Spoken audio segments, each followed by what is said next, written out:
To refill the pump on an SLK, you want to use the proper fluid.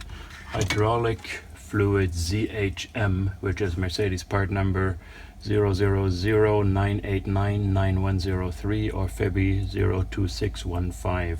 These are by far the preferred fluids for the system. They are approved by Mercedes. If you use something else, you may jeopardize the system, or at least you get some very smelly fluid. Imagine you had leaking cylinders somewhere and they would smell up your car. That would be no good.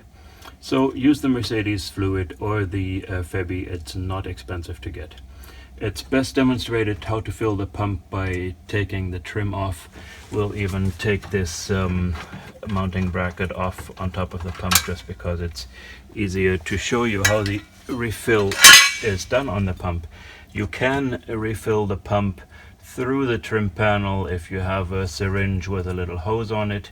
The point is actually you need to refill the pump through the fill plug, which is in the forward right corner on top of this aluminum pump block. It takes a 4mm Allen wrench to unscrew this bolt, and this fill plug can be on pretty tight, so you may need some good fitting Allen wrench to get this bolt loose. You want to make sure you use a 4mm bolt. Don't use an imperial size because you will strip the hex bolt, the hex machining in here. Be sure not to lose the copper crush ring under the fill plug.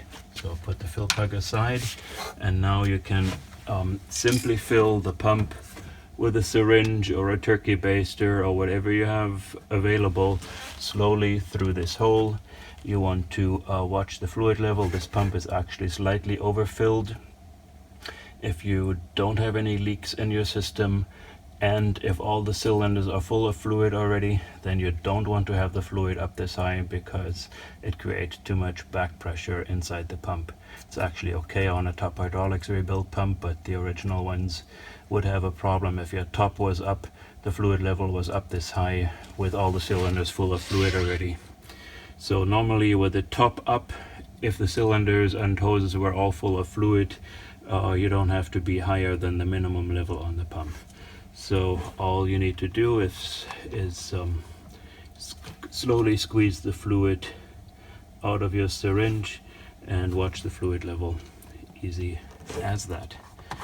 This 2-ounce syringe comes in really handy. You can just stick it into the bottle of fluid and fill it up, and later on dispense that into the pump. Hope this helps.